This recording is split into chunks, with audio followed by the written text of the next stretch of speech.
Depois você termina.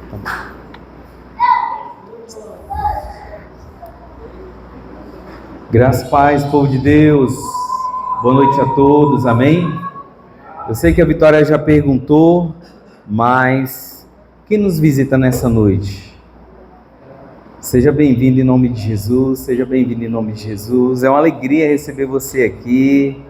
O Adilson hoje pela primeira vez. Seja bem-vindo em nome de Deus. Queridos, eu sei que naquilo que a minha esposa deu como aviso, ela falou das células, que o nosso ministério, ele trabalha além dos cultos, ele trabalha também com esse encontro semanal, com um grupo menor de pessoas, que é o que nós chamamos de células, e é um momento onde nós vamos pegar aquilo que nós ouvimos na palavra de domingo e vamos aplicar na nossa vida. Então, o Ministério Nova Aliança, ele caminha com essa visão de cuidado, onde nós vamos conhecer a necessidade uns dos outros, orando uns pelos outros, ajudando e testemunhando daquilo que Deus tem feito nas nossas vidas e assim abençoando a vida de cada um. Então, se você ainda não faz parte de um desses nossos grupos, nos procure, fale comigo, fale com a minha esposa, fale com o líder de consolidação, mas se permita ou nos permita cuidar de você, lhe acompanhar da melhor maneira. E também nós caminhamos, irmãos, é outro braço muito forte, é o braço de missões e o braço de ação social, de atos de justiça. Nós compreendemos que durante todo o ministério de Jesus, ele levava o alimento espiritual, mas também ele atendia a necessidade daqueles que precisavam, daqueles que eram necessitados. Obrigado. Então, eu quero desafiar você a nos ajudar nesse processo de contribuição com missões, com o necessitado, amém? E todas as vezes que você contribui, todas as vezes que você traz um alimento, todas as vezes que você doa uma Bíblia, faz parte desse ministério. Com certeza, vidas estão sendo alcançadas e transformadas no nome de Jesus. Amém? Dito isso, amados, nós estamos caminhando durante esses últimos meses, falando sobre princípios do reino. Logo lá no início, eu expliquei o que é um reino, o que são princípios. E com o Pai, nós temos falado de que, a partir do momento em que eu começo a conhecer mais a respeito dos princípios do reino de Deus, e eu começo a vivê-los e obedecê-los, mais a minha vida vai sendo abençoada, mais a minha vida vai sendo transformada. E nesses últimos 2 domingos, nós falamos sobre o princípio do semear e colher, e falamos sobre o poder da fala, o poder da língua. Por isso entramos em um jejum de 21 dias, e como a minha esposa perguntou, eu não sei você, mas esse jejum me fez perceber que eu ainda preciso melhorar ainda muito mais. De vez em quando eu ainda estou falando que não deve, até que escutar eu não escuto muito não, mas de vez em quando eu me pego ainda falando algo. De vez em quando tem uma liderada minha, né, dizendo, o senhor está no jejum, e glória a Deus pela vida dela. Mas, meus irmãos, é assim, todas as vezes em que nós somos desafiados a algo, aí é que nós vamos perceber o quanto que aquilo precisa crescer na nossa vida. Então, se você tem conseguido vencer isso de maneira tranquila, louvado seja Deus. Mas se você tem percebido que precisa melhorar, não desista não, permaneça, nós vamos vencer, no nome de Jesus. Tem uma palavra no meu coração, e eu quero liberar sobre a tua vida. Nós não precisamos esperar 2026 chegar para começarmos a viver um ano novo. O ano novo, irmãos, o ano novo ele não chega com a mudança de calendário. O ano novo não chega quando muda-se de um ano para o outro. O ano novo chega quando nós tomamos posicionamentos diferentes, atitudes diferentes. Tem pessoas que elas já vêm se arrastando o mesmo ano, há 2 anos, há 5 anos, há 10 anos, há 15 anos. Por quê? Porque todos os anos ela repete sempre as mesmas coisas. E não tem como mudar, não tem como viver coisas diferentes fazendo sempre as mesmas coisas. Para que você possa viver um ano diferente, você precisa fazer coisas diferentes. E o intuito nosso, irmãos, como igreja do Senhor, é aprendermos esses princípios, é termos mais conhecimento a respeito desses princípios e colocá-los em prática na nossa vida. E a célula nos ajuda a isso, nos ajuda a olhar aquilo que foi ensinado no domingo e nos desafiar a aplicar isso no nosso dia a dia. O evangelho, irmãos, ele não é algo para um futuro eterno. Olha aqui para mim, por favor. Se tem alguém... Aliás, deixa eu orar um pouco mais aqui. Pai, em nome de Jesus, obrigado, Senhor, pela vida de cada um dos meus irmãos que estão nesse lugar. Mas eu repreendo desse lugar todo espírito que vem para tirar, para distrair, para roubar palavras, para distorcer palavras. Eu lanço fora, na autoridade do nome de Jesus, Senhor, fora desse lugar, todo espírito, tudo aquilo que não provém do Senhor. E eu declaro que permaneça nesse lugar somente aquilo que vem do teu Espírito, somente aquilo que vem do Senhor, no nome de Jesus, no nome de Jesus.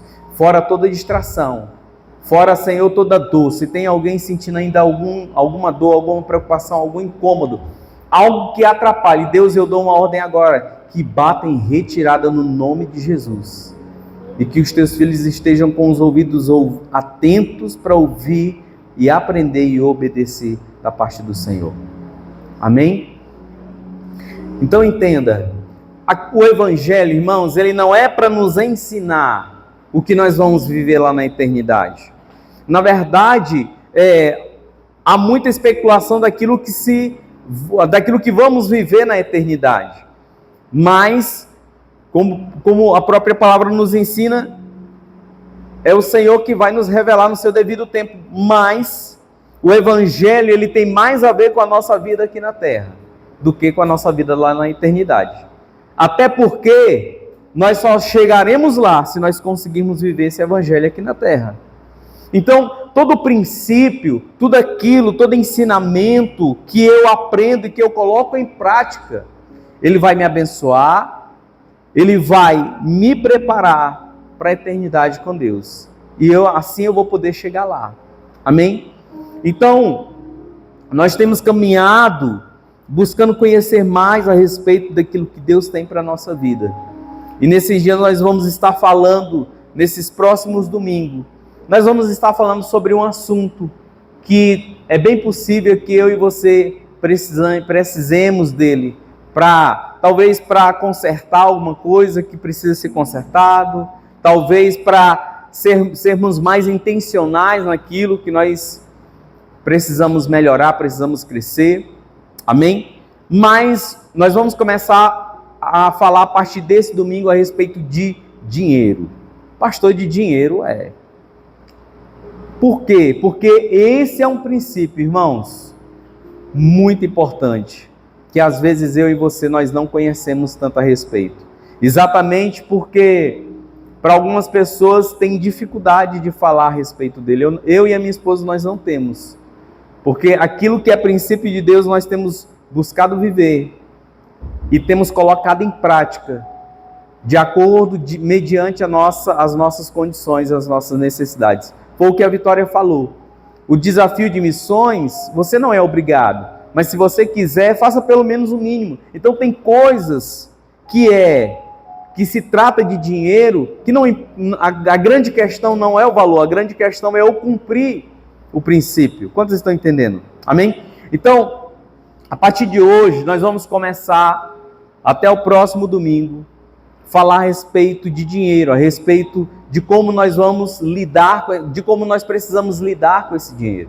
Talvez você diga, pastor, mas eu sou empresário, eu tenho um bom resultado, eu consigo ter sucesso na minha área. Ótimo, parabéns.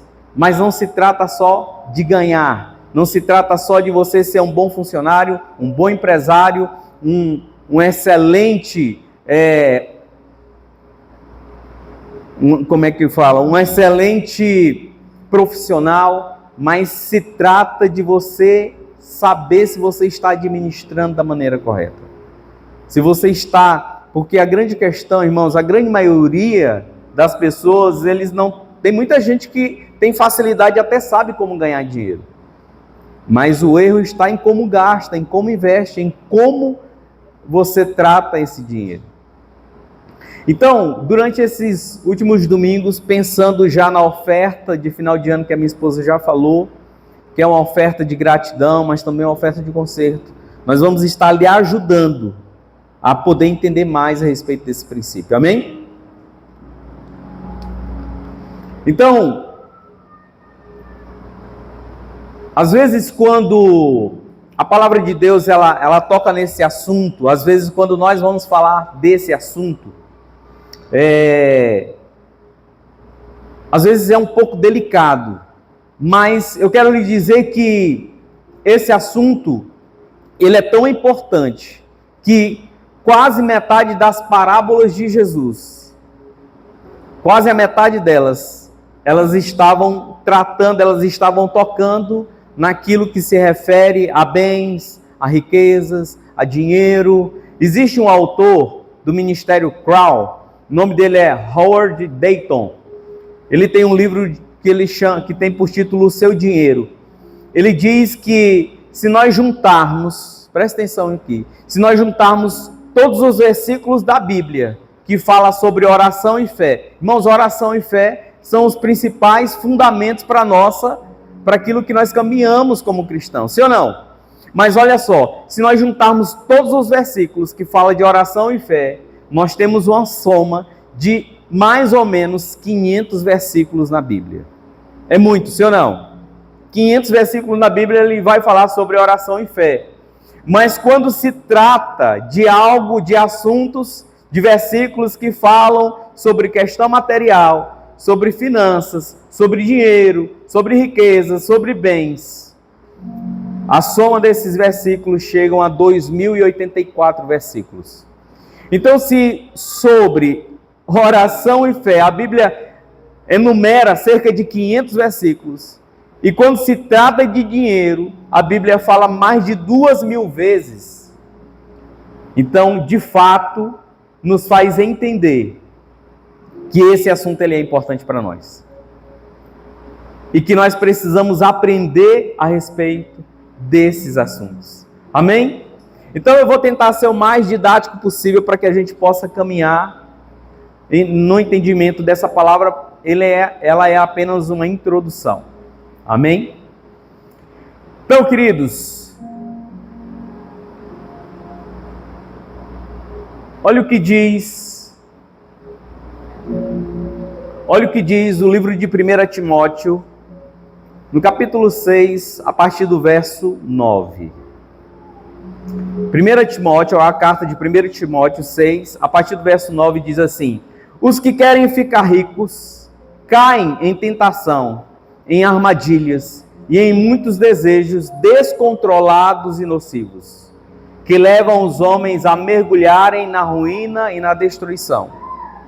Pois o amor ao dinheiro, diga comigo, o amor ao dinheiro é raiz de todos os males. Algumas pessoas, por cobiçarem o dinheiro, desviaram-se da fé e atormentaram a si mesmas com muitos sofrimentos. Irmãos, esse texto, ele traz uma declaração muito específica a respeito daquilo que é finanças. Ele vai nos fazer entender, irmãos, que nós estamos sempre muito propensos, é muito fácil, eu e você, nós caímos em tentação, caímos em armadilhas, caímos em desejos nocivos e nos afundar na ruína. E às vezes isso acontece porque nós não temos conhecimento desse princípio. Então, eu quero começar dizendo para você que o problema não é o dinheiro. A primeira coisa que eu quero desmistificar para você nessa noite é fazer você entender que o problema ele não é dinheiro. Amém? Diga aí para o teu irmão que está do teu lado, o problema não é dinheiro. Irmãos, o dinheiro ele não é algo problemático em si mesmo. Nós vamos ver a própria Bíblia dizendo que o problema não é o dinheiro, o problema é o quê? O amor ao dinheiro. Mas por que, pastor, que o dinheiro não é o problema? Porque pensa comigo, se o dinheiro fosse problema, só tinha problema quem tinha. É uma lógica simples, sim ou não? Mas você já percebeu que tem tempos em que você não está com tanta abastança de dinheiro, às vezes está até faltando, mas os problemas continuam? Sim ou não? Então o problema não é o dinheiro. A raiz, o cerne, não é o dinheiro. O problema é como eu me comporto em relação ao dinheiro. Então, é possível a gente dizer que alguém pode até amar o dinheiro sem ter dinheiro. Ou é possível que alguém possa estar falido, quebrado, sem um tostão no bolso. E ainda assim, ele ter essa raiz de todos os males, que é o amor ao dinheiro. Irmãos, não só ama dinheiro aquele que tem dinheiro. Tanto faz ter ou não ter. Mas esse amor, essa ganância, essa soberba pelo dinheiro, ele pode alcançar qualquer um.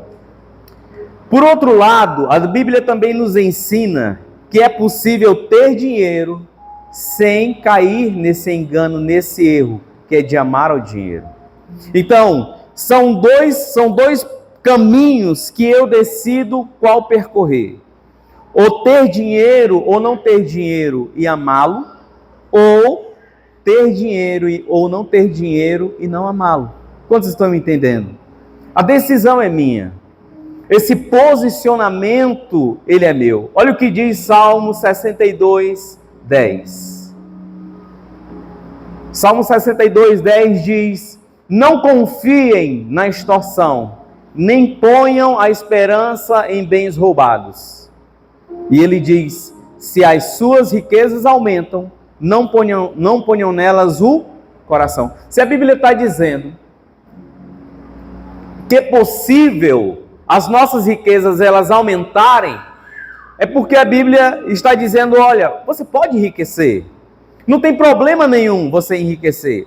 O problema é você pôr nela o seu coração. Quantos estão entendendo? Amém? Então, o grande problema não é ter ou não ter, é pôr nessas coisas o coração. Então, tem uma frase de alguém, eu não sei quem falou, mas essa frase ela diz assim: errado não é o crente ter dinheiro, errado é o dinheiro ter o crente. Porque, irmãos, o que determina é quem está governando. Como assim, pastor? Vou lhe dar um exemplo aqui. Há um tempo atrás, eu e minha esposa, nós recebemos o convite para nós fazermos um reencontro lá em Portugal.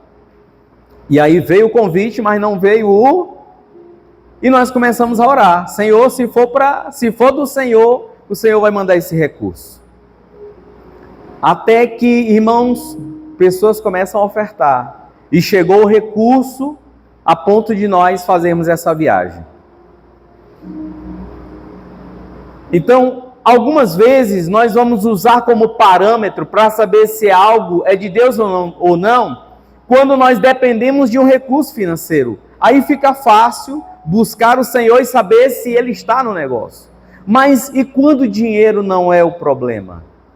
E quando o seu problema não é o recurso financeiro? Você tem dinheiro para você ir e vir, mas se a sua dependência não continua estando no Senhor, isso significa que quem está governando é o dinheiro. Então não é a falta e nem é a abundância, é quem está governando. Porque se eu não dependo de Deus, por causa, quando há necessidade, mas eu não dependo de tomar decisões quando o dinheiro chega, então é Ele que está governando. Às vezes você vai deixar de fazer algo para você, para sua casa, para sua família, porque você não tem. Esses dias eu estava conversando com um liderado meu e falando para ele que, às vezes, maridos, às vezes nós, com tão pouco, podemos agradar as nossas esposas. A minha esposa mesmo não precisa de muita coisa para agradar. Se eu pegar ela e dar uma voltinha aqui na cidade, levar ela para ver o Natal e tirar foto, irmão, nem precisa comprar nada. Eu já animei a minha esposa. Talvez você diga, pastor, mas é porque a sua assim, a minha só se contenta com um presente caro, né, Manuel? Olha, mas não mas não, irmãos, às vezes é nós que às vezes ficamos tomando decisões por ter ou não ter dinheiro. E a maioria das coisas, na verdade a maioria das coisas, irmãos, elas se resolvem ou sem dinheiro ou então com o mínimo de investimento. É ou não é, mulheres? Amém? As mulheres que estão aqui concordam comigo? Amém? É claro que quando chega, elas querem serem melhor tratadas, melhores cuidados, porque se pode, então vamos fazer. Mas, irmãos, a grande questão é que nós precisamos entender que, embora haja inúmeras advertências em relação ao dinheiro, mas o fato é que nós não podemos simplesmente recriminar em quem tem dinheiro ou quem não tem dinheiro. Não dá para, como igreja do Senhor, nós olharmos para alguém e dizer, esse aqui serve para ser crente, porque tem dinheiro, ou porque não tem dinheiro. Esse aqui não serve para servir ao Senhor, porque tem ou não tem dinheiro. Amém? Mas nós precisamos entender a maneira como nós precisamos lidar com ele. Porque muitos de nós estamos propensos a cair nessas armadilhas e cederem a esses desejos e afundarmos na ruína, conforme diz lá em 1 Timóteo 6,10 que nós acabamos de ler. Então, o que nós precisamos entender a respeito do dinheiro? Primeiro ponto, eu já falei, é entender que o dinheiro ele não é o problema. Diga comigo, o dinheiro não é o problema. O problema é como eu lido com ele. Quando ele, lá em 1 Timóteo 6,17, coloca lá para mim de novo, por favor. 1 Timóteo 6,17, quando ele diz assim, ordene aos que são ricos no presente mundo. Irmãos, esse texto aqui, ele está falando da primeira igreja, onde os apóstolos começam a ganhar pessoas, cuidar de pessoas, e quando Paulo ele está nessa carta ao Timóteo, ele está dizendo assim, olha Timóteo, ordene aos que são ricos. Paulo ele estava dizendo que havia pessoas ricas na igreja, sim ou não? Sim. Se ele está dando uma orientação a Timóteo, para que ele oriente, para que ele direcione aqueles que são ricos, é porque desde a primeira igreja, haviam pessoas ricas na igreja. Amém? Então, nós precisamos, irmãos, nos posicionar em relação a isso. Nós não podemos, como igreja, achar que nós não teremos pessoas ricas, abastadas no nosso meio. Vai ter sim. E a minha oração é para que chegue. Por quê, pastor? Porque quanto mais riquezas terrenas, nós conseguimos construir um reino eterno. Quer ver uma coisa? Quantos aqui vão lá no supermercado pelo menos uma vez por mês? Aí você enche o seu carrinho, não sei se dá para encher, mas você coloca coisa no seu carrinho e dá para dizer assim, na hora de passar no caixa, Deus te abençoe, é assim que paga? Tem que ter uma moeda monetária, sim ou não? Meus irmãos, você acha que os missionários que estão espalhados por aí, eles comem o quê? Você come lá na sua casa arroz, feijão, xerém, uma carninha, um ovo, sim ou não? Os missionários também, irmãos. E como é que a gente consegue sustentar o missionário?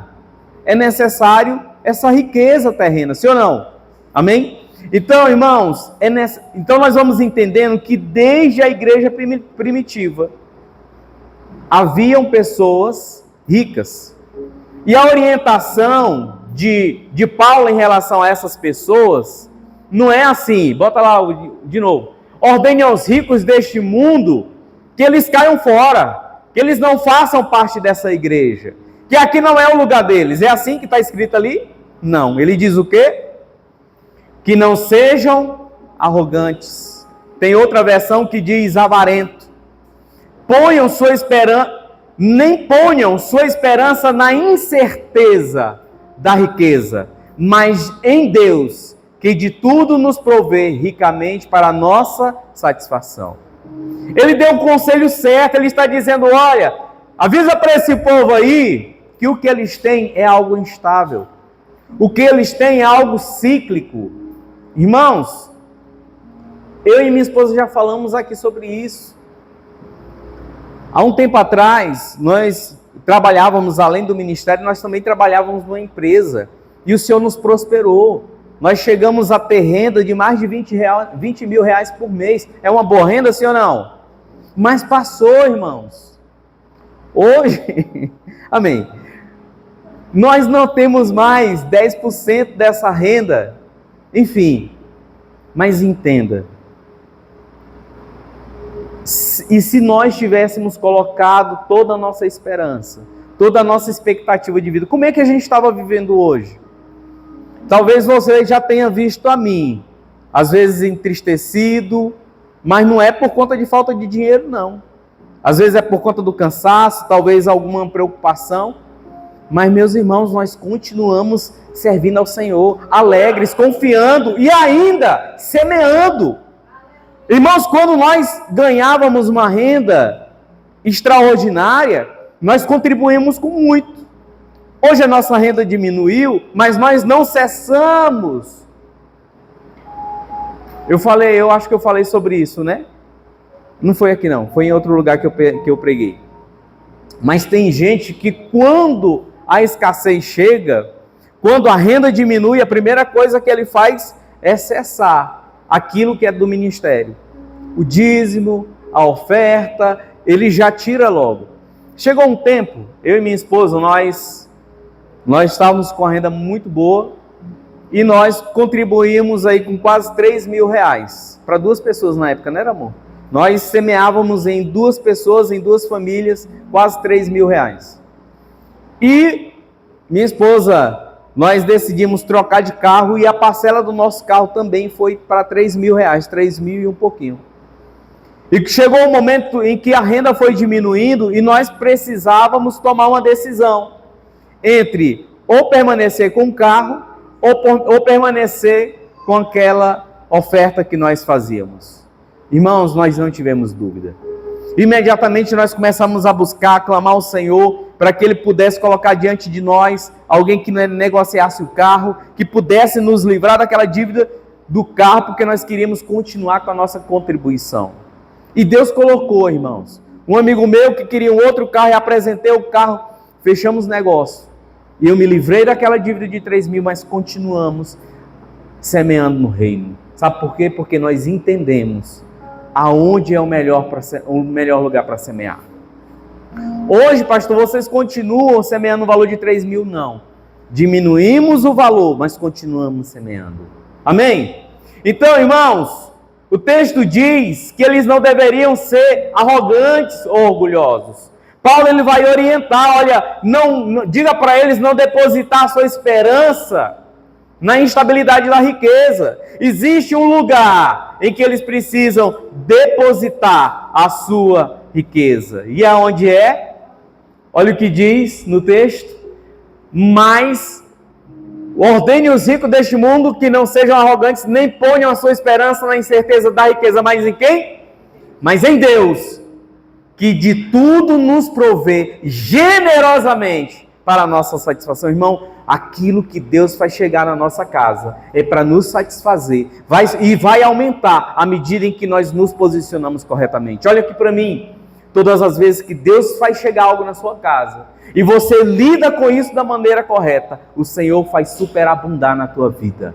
Amém? O problema não é, irmãos, o dinheiro, a quantidade, se é muito ou se é pouco, é como eu lido com ele. Amém? Então diga assim: Senhor, me ajuda a colocar a minha esperança no Senhor. Amém? Então, irmãos, Nós não podemos olhar para as Escrituras e tentar construir um entendimento, uma doutrina de que o cristão ele não pode ter recurso, de que um cristão ele não pode ser abençoado por Deus com recursos materiais e financeiros. Irmãos, eu e a minha esposa, nós não cremos dessa maneira. Há muito tempo Deus nos fez ter uma visão de que quanto mais cristãos verdadeiros, fiéis, eles são abençoados, mais Ele abençoa o reino de Deus. Você está gostando desse lugar? Assim, refrigeradozinho, sim ou não? Esses ar-condicionados, irmão, eles precisam ser pagos. E paga com o quê? Com Deus te abençoe? Com dinheiro. Para que o reino de Deus avance, é necessário essa questão do valor monetário.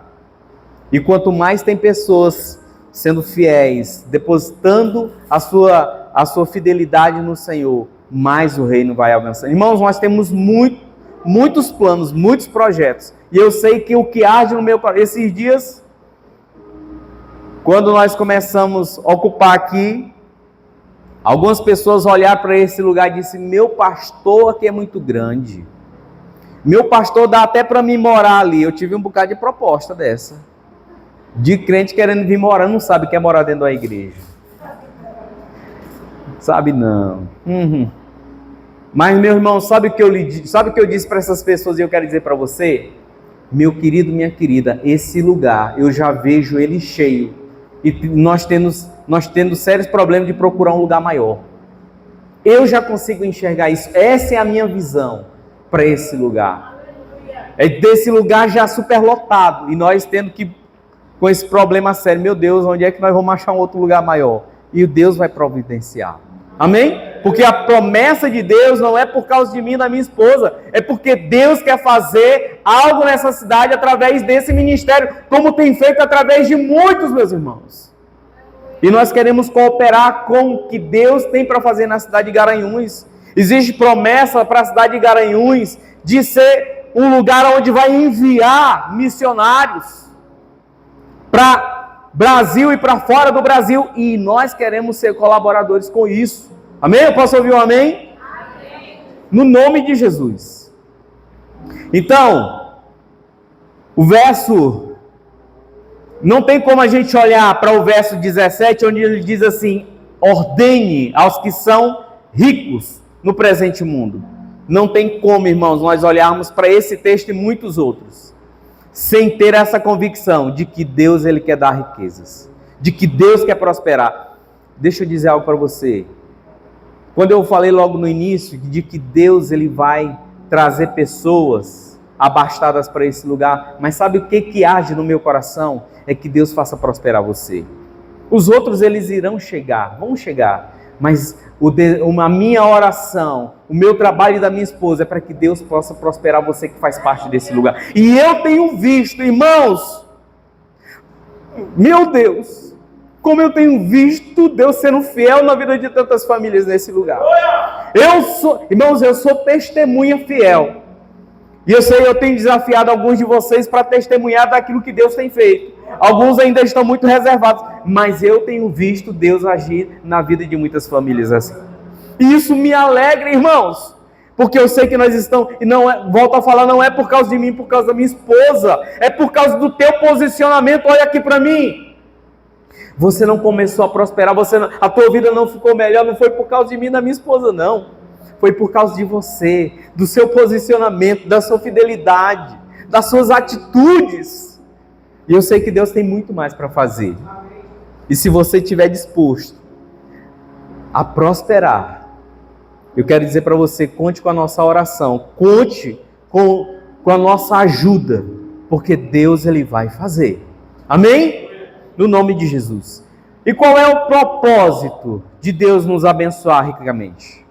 Quem é que quer saber qual é o propósito que Deus tem de nos abençoar, de abençoar a mim e a você ricamente? Pois é só você continuar vindo nos próximos cultos, nós vamos falar sobre isso. Durante esse mês de dezembro nós vamos estar trazendo uma palavra clara ao teu coração.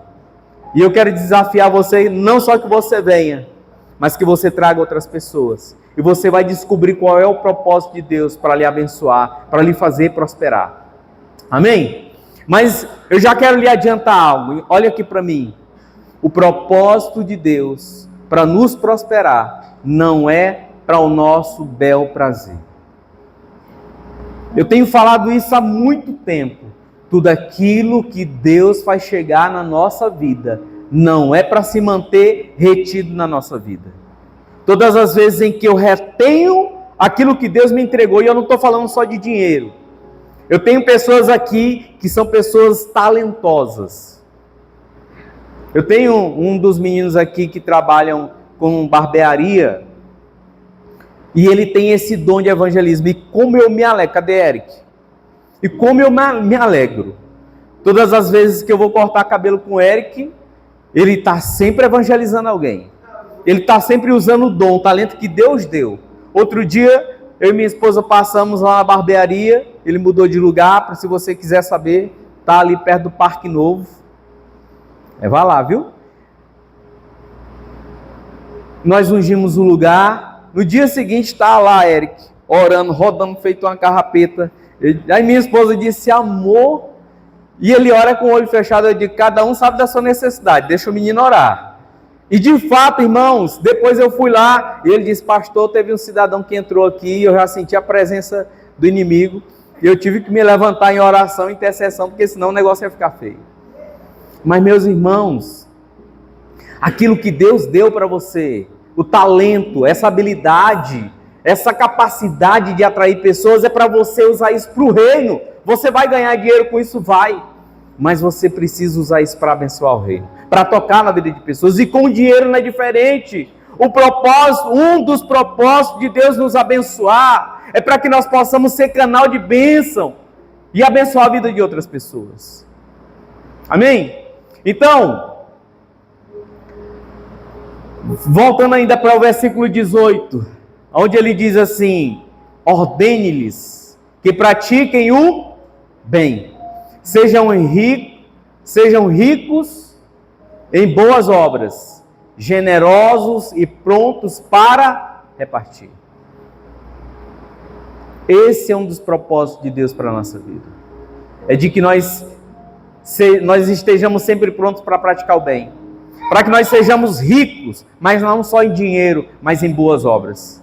E sermos generosos, diga comigo, generosos. Não, mais forte, generosos. Em repartir aquilo que o Senhor nos entregou.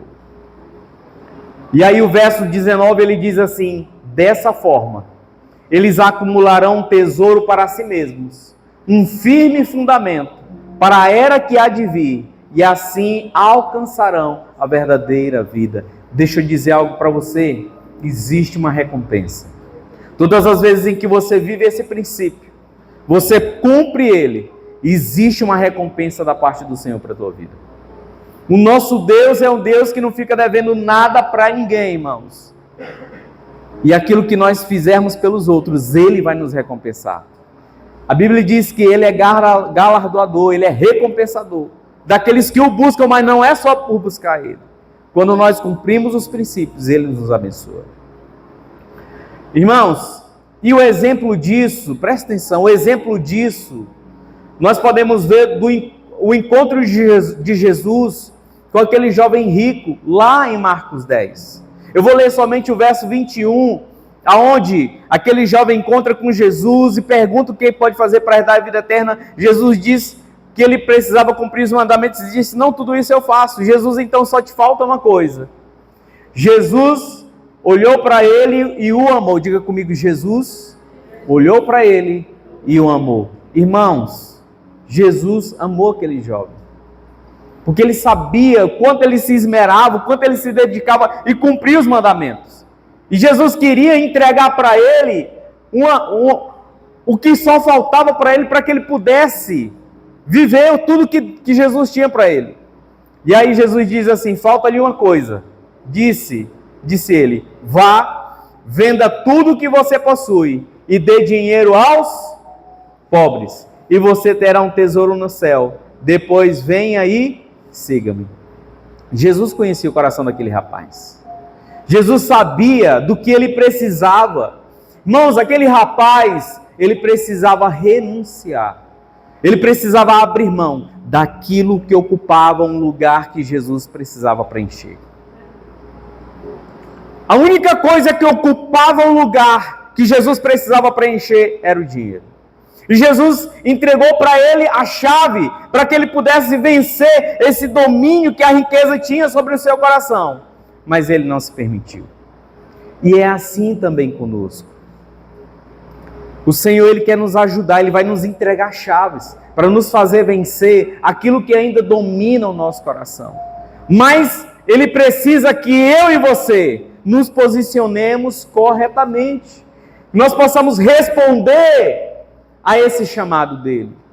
Porque quando nós não respondemos, irmãos, vai acontecer o que aconteceu com esse jovem.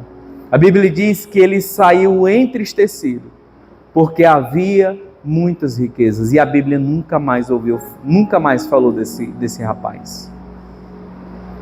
E talvez a dificuldade dele era o dinheiro. Talvez a sua dificuldade não seja o dinheiro. Talvez a sua dificuldade seja uma outra área. Seja o orgulho, seja uma vida incorreta que você não quer abrir mão. Seja um vício que só tem destruído você e a sua família. E hoje o Senhor quer desafiar você. Arranque isso. Entregue a Ele isso. Permita que Ele transforme isso. Tire isso, porque está sendo maldição na sua vida. E Ele quer lhe abençoar. Amém? Então, irmãos, eu preciso entender, eu e você, precisamos entender que o Senhor, Ele vai tratar cada pessoa diferente. No encontro que Jesus teve com várias pessoas, cada uma delas Jesus tratou diferente, porque a realidade de cada uma delas era diferente. Nós vamos ver isso, irmãos, quando Jesus ele encontra com Zaqueu, lá em Lucas 19, olha o que diz, Lucas 19, a partir do verso 1. Entrou em Jericó e atravessava a cidade. Havia ali um homem rico chamado Zaqueu, chefe dos publicanos. E ele continua o texto. Deixa eu dizer algo para você. Zaqueu, ele era chefe dos publicanos. Ele era chefe dos cobradores de impostos. Ou seja, havia os cobradores de impostos, que com certeza não é só de agora, mas cobravam impostos indevidamente. E Zaqueu... Oi, amor? Propina, né? A pastora está falando propina. Então, Zaqueu, ele era o chefe desses cobradores. Então, imagina aí, quando o cobrador ia fazer a cobrança, ele dizia assim, ó, o seguinte, o valor é X, mas você precisa pagar 3X. Por quê? 2X é para o meu superior, Zaqueu, é só uma ilustração. Mas Zaqueu, ele era, irmãos, ele era mal visto pela sociedade. Por quê? Porque ele cobrava exatamente do povo judeu. Então, por que Jesus, será que Jesus não conhecia o coração de Zaqueu? Claro que conhecia. E a Bíblia diz que quando Jesus o vê em cima daquela figueira, ele diz assim, Zaqueu, que o Senhor te repreenda, larga dessa ganância, larga dessa... Foi assim? Não. Jesus disse o quê? Hoje convém tomar uma refeição, passar um tempo com você lá na sua casa. E nós vamos ver, irmãos, que os discípulos não disseram assim, mas mestre, esse cabra é um ladrão. Não. Os discípulos, eles não foram questionar Jesus. Havia um questionamento, sabe de quem? Dos fariseus, do povo daquela época. De dizer assim, quer dizer que esse aí ele se assenta com pecadores? Quer dizer que esse aí é que toma refeição com esse tipo de pessoa? Ô irmãos, Jesus ele não recriminou Zaqueu. Quando Jesus começa a conversar com Zaqueu, continua o texto dizendo assim, lá no verso 3, ele queria ver quem era Jesus. mas sendo de pequena estatura não conseguia por causa da multidão. Assim correu adiante e subiu numa figueira brava para vê-lo, pois Jesus ia passar por ali. Quando Jesus chegou àquele lugar, olhou para cima e disse: Zaqueu, desça depressa, quero ficar em sua casa hoje. Então ele desceu rapidamente e o recebeu com alegria. Irmãos, imagina Zaqueu, sabendo da vida que ele levava, e Jesus dizendo: ó Zaqueu, eu quero ir lá na tua casa. E ele pensando: eita, ele vai ver aquele negócio que eu comprei com dinheiro ilícito. Não, a Bíblia diz que ele se alegrou, recebeu Jesus com alegria. Todo o povo viu isso e começou a se queixar. Ele se hospedou na casa de um pecador, mas Zaqueu levantou-se e disse ao Senhor. Irmãos, quando Zaqueu está na presença de Jesus, Jesus ele não requereu nada de Zaqueu, mas ele tomou a decisão de dizer assim: olha Senhor, estou dando a metade dos meus bens aos pobres, e se de alguém extorquir alguma coisa, devolverei 4 vezes mais. Jesus lhe disse: hoje houve salvação nesta casa, porque este homem também é filho de Abraão, pois o Filho do Homem veio buscar e salvar o que estava perdidos. Sabe, queridos, o Senhor, ele conheceu o coração de Zaqueu. Ele sabia que por causa da posição que ele ocupava, ele se beneficiava sim. Mas o coração dele estava pronto para abrir mão daquilo que um dia era importante, para colocar Jesus no lugar correto. E eu e você precisamos nos posicionar dessa maneira. Colocar Jesus no lugar correto. Porque às vezes o que está nos roubando daquilo que Deus tem para fazer não é o dinheiro. São outras coisas que eu já lhe mencionei. Então, irmãos, partindo do entendimento que o problema, ele não é ter dinheiro, mas então nós precisamos compreender, de fato, qual que é o problema. Então, o problema, diga comigo, o problema é o amor ao dinheiro. É a forma errada que eu lido com ele. É o apego ao dinheiro. E quando nós olhamos para o ensino do próprio Jesus, nós podemos perceber o quanto que é sério e delicado esse assunto. Olha o que diz Mateus 6, 24. Amor, se quiser desligar um pouquinho por causa dela, viu?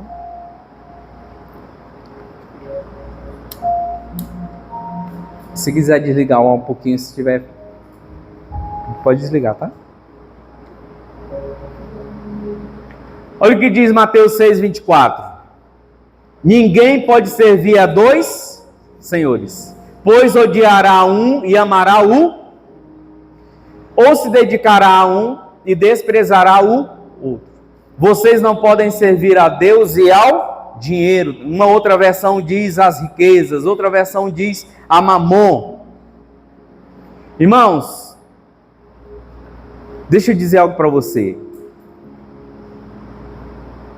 Não existe nada na Bíblia que seja comparado a um outro Senhor, que concorra com o nosso Senhor, com o Senhor Jesus, a não ser o próprio dinheiro. Não há nada. Existem sim algumas orientações, existem sim alguns ensinamentos da parte do Senhor com relação a outros ídolos, mas de maneira tão clara, uma abordagem tão clara e direta.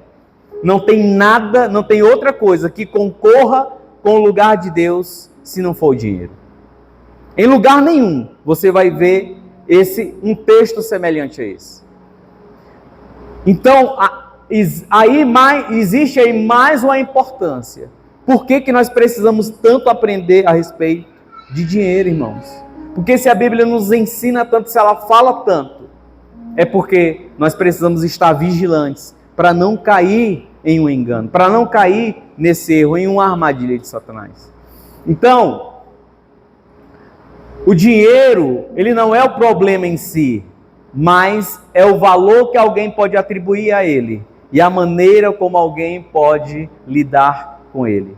Uma outra parábola que nós podemos ver, que nós podemos compreender a respeito de dinheiro, está lá em Mateus 13, 7. Olha o que diz Mateus 13, 7.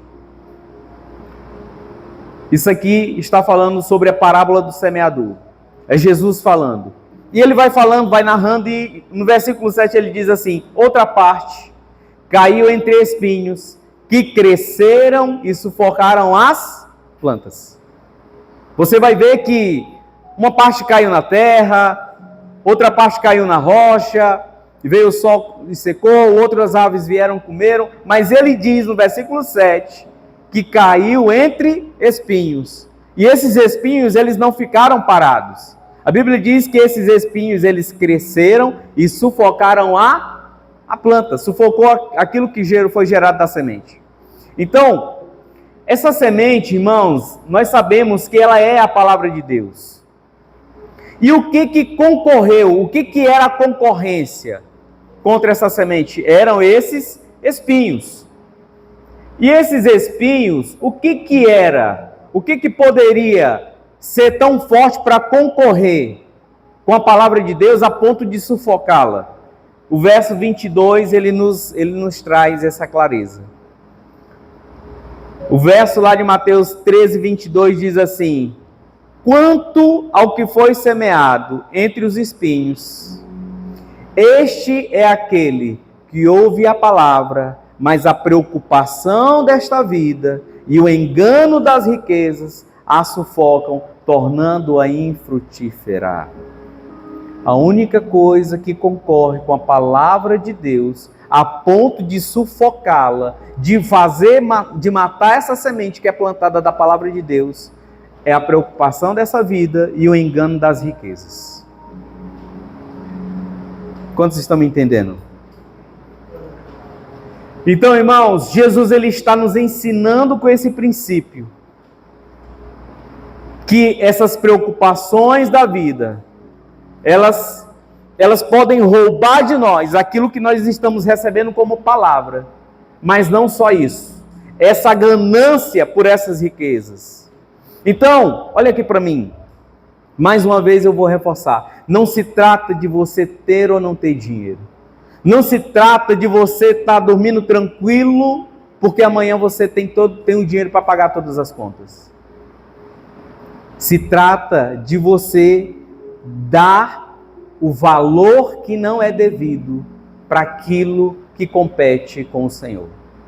Se você está supervalorizando o dinheiro, ou pela escassez, ou pela abundância, você está correndo o risco de permitir que ele está ocupando o lugar do Senhor na sua vida. Se tantas preocupações por causa da escassez, quanto a ganância em buscar ter mais, estão roubando aquilo que é princípio de Deus na tua vida, corrija isso. Você precisa tomar um posicionamento hoje, porque Deus quer lhe abençoar, Deus quer lhe fazer prosperar, mas Ele não pode fazer isso com um coração enganoso como está o seu. Quantos estão me entendendo? Amém? Então, queridos, não dá para servir a dois senhores, não dá para servir a Deus e ao dinheiro. Vai chegar um momento em que nós estaremos servindo a um e desagradando a outro. E na sequência, no verso 25, lá de Mateus 13, ele diz assim: portanto, eu lhes digo, não se preocupem com as suas próprias vidas, quanto ao que comer ou beber, nem com os seus próprios corpos, quanto ao que vestir. Não é a vida mais importante que a comida, e o corpo mais importante que a roupa? Então, aqui nós entendemos plenamente esses dois princípios. Não é por causa do meu poder aquisitivo que ele está escasso, que eu vou precisar fazer com que isso ocupe um lugar na minha vida, essas preocupações. Mas também, eu não posso permitir que quando a riqueza chegue, ele ocupe o lugar do Senhor. Amém? Em Colossenses 3:5, olha o que diz o apóstolo Paulo. Assim, façam morrer tudo o que pertence à natureza terrena de vocês. E olha a lista que ele começa a colocar. Presta atenção, irmãos, ele diz assim: assim façam o quê? Morrer. Diga comigo, morrer. Deixar de existir. Tudo o que pertence à natureza terrena. Diga comigo, natureza terrena. E o que é essa natureza terrena? Imoralidade sexual. Isso é um pecado grave, sim ou não? A prostituição, o adultério é um pecado grave, sim ou não? A pornografia. E ele continua. A impureza, a paixão, desejos maus. Sabe aquele desejo que alguns têm? Se eu podia matar esse... Está na lista, vai seguir na lista. Mas ele continua. E a ganância, que é a idolatria. Irmãos, no decorrer dessa lista, ele vai enumerando pecados que para nós parecem ser tão inaceitáveis, mas na lista ele inclui a ganância. E ele ainda chama a ganância de idolatria. E o que é idolatria? É quando alguém, ele tem um ídolo, ele tem um falso Deus, que ele é extremamente apegado a esse Deus. Isso é idolatria. E a ganância, ela é exatamente isso. A ganância é quando eu olho para o dinheiro e eu torno ele um ídolo. Eu torno ele um falso Deus. E a minha vida gira em torno disso. A minha vida gira em torno de obter dinheiro, independente de como ele vai chegar. Se eu precisar quebrar princípios, se eu precisar quebrar valores, não importa. O importante é eu obter. Se eu precisar trabalhar dia e noite sem ter descanso, se eu precisar abrir mão do meu tempo com a minha família, se eu precisar abrir mão de não ver os meus filhos crescendo, de não ver os meus filhos mudando de fase, isso não importa. Se eu estiver ganhando dinheiro, está valendo. A Bíblia chama isso de ganância, a Bíblia chama isso de idolatria. Você está cultuando, você está cada dia fortalecendo essa idolatria que é um falso Deus na sua vida.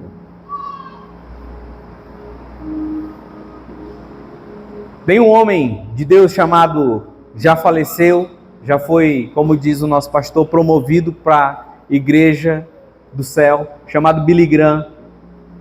Tem uma frase dele que diz assim: se uma pessoa adquire uma atitude correta em relação ao dinheiro, isso ajudará a endireitar quase todas as outras áreas da sua vida. Meus irmãos, tanto ele quanto vários outros líderes, eles reconhecem que esse assunto de dinheiro ele é muito delicado, mas ele é extremamente necessário para que nós possamos compreender e trabalhar e viver da maneira correta. Porque, irmãos, presta atenção, alguns casamentos eles acabam não é por falta de amor, é por causa de questões financeiras. Algumas sociedades elas acabam não é porque os negócios estão indo bem, é porque já não existe mais confiança entre os sócios. Quantos estão entendendo? Então, irmãos, esse assunto ele é muito importante e ele está comprometendo diretamente todas as outras áreas da nossa vida. E quando nós não entendemos isso, nós vamos deixando de viver o extraordinário de Deus.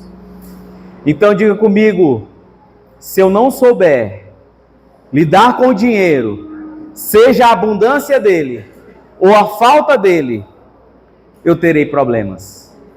Amém? E para que eu possa finalizar, algumas pessoas elas ficam completamente deslumbradas com a ânsia, com a ganância de adquirir recursos, de buscar aquisições. E, irmãos, e ter dinheiro ele não é errado. O problema é como que eu faço isso e até que ponto que eu estou disposto a fazer para que eu possa conquistá-los. Olha o que diz o livro de Mateus, no capítulo 6, verso 19. Não acumulem para vocês tesouros na terra, onde a traça e a ferrugem destroem, e onde os ladrões arrombam e furtam. Mas acumulem para vocês tesouros nos céus, onde a traça e a ferrugem não destroem, e onde os ladrões não arrombam nem furtam. Pois onde estiver o seu tesouro, aí também estará o seu coração. Deixa eu dizer algo para você. Aqui nós compreendemos dois princípios. O primeiro princípio é a frase traduzida para acumular. Ela no original grego é a palavra tesouros. E quando ele está falando de acumular, ele está falando de amontoar. Não é que alguém ele não possa ter recursos, mas ele está falando de alguém que tudo que chega ele quer reter. O original dessa palavra não é para que eu e você, nós retenhamos tesouros. Vai chegar sim, amém? Mas não é para reter. Vai chegar, vai passar pela nossa vida, vai abençoar a nossa vida e a partir de nós iremos abençoar outros. Mas ele também diz o seguinte: olha o que diz Deuteronômio 8. Deuteronômio 8, a partir do verso 10 diz: depois que tiverem comido, até ficarem satisfeitos, louvem ao Senhor, o seu Deus, pela boa terra que Ele... Irmãos, esse texto é extraordinário. Tenham cuidado de não se esquecer do Senhor, o seu Deus, deixando de obedecer aos seus mandamentos, às suas ordenanças e aos seus decretos que hoje lhe ordeno. Não aconteça que, depois de terem comido, até ficarem satisfeitos, de terem construído boas casas e nelas morado. Ele não está dizendo que isso é errado. Ele está dizendo, olha, depois de vocês terem feito tudo isso, de aumentarem os seus rebanhos, a sua prata e o seu ouro, e todos os seus bens, o seu coração fique orgulhoso e vocês se esqueçam do Senhor, o seu Deus, que os tirou da terra do Egito, da terra da escravidão. Cadê o pad? Então entenda, ele está dizendo, olha, não é que vocês estão errados em buscar isso. O que você não pode é deixar com que o seu coração fique orgulhoso e esqueça do Senhor. Pois foi Ele quem fez, e Ele diz assim, Ele os conduziu pelo imenso e pavoroso deserto, por aquela terra seca, sem água, de serpentes e escorpiões venenosos. Ele tirou água da rocha para vocês e o sustentou no deserto com maná, que os seus antepassados não conheciam, para humilhá-los e prová-los, a fim de que tudo fosse bem com vocês. Eu amo esse verso 17. Pede. Não digam, pois, em seu coração, a minha capacidade, a força das minhas mãos, ajuntaram para mim toda esta riqueza. Mas lembrem do Senhor, o seu Deus, pois é Ele que lhes dá a capacidade de produzir riquezas. Produzir riqueza, confirmando a sua aliança que jurou aos seus antepassados. Sabe, irmãos, o Senhor não tem problema de nos abençoar. Ele só não quer que nós achemos que tudo isso parte de nós. Que é nós que somos capazes de produzir riqueza. Que é nós que somos capazes de enriquecer. Não. Tudo é Ele quem nos dá. E nós precisamos lembrar dEle. E sermos gratos a Ele. Amém? Então, para que eu possa finalizar. Entenda. Como é que eu posso juntar tesouro nos céus? Quem é que quer saber como é que você pode juntar tesouro nos céus? Conforme está lá no verso 20 de Mateus 6. Mas acumulem para vocês tesouro nos céus. Jesus, ele nos ensina isso, irmãos. A maneira de nós juntarmos tesouro nos céus é quando nós transbordamos sobre a vida de outras pessoas.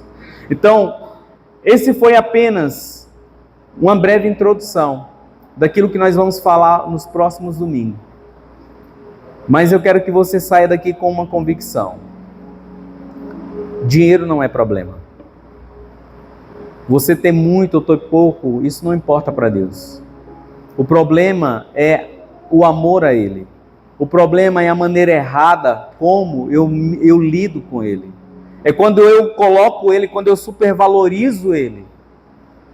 E coloco Ele num lugar que é só para o Senhor. Amém? Então, nós vamos dar continuidade nessa palavra nos próximos cultos. E eu quero desafiar você. Se desafie. Decida vir para esse lugar e aprender daquilo. Não é eu que estou falando, irmãos. É o que a palavra de Deus vai nos ensinar. Amém? Então, nós vamos passar para um outro momento. Nós vamos para a ceia do Senhor nesse lugar. Depois nós teremos um outro momento, que é um tempo de comunhão.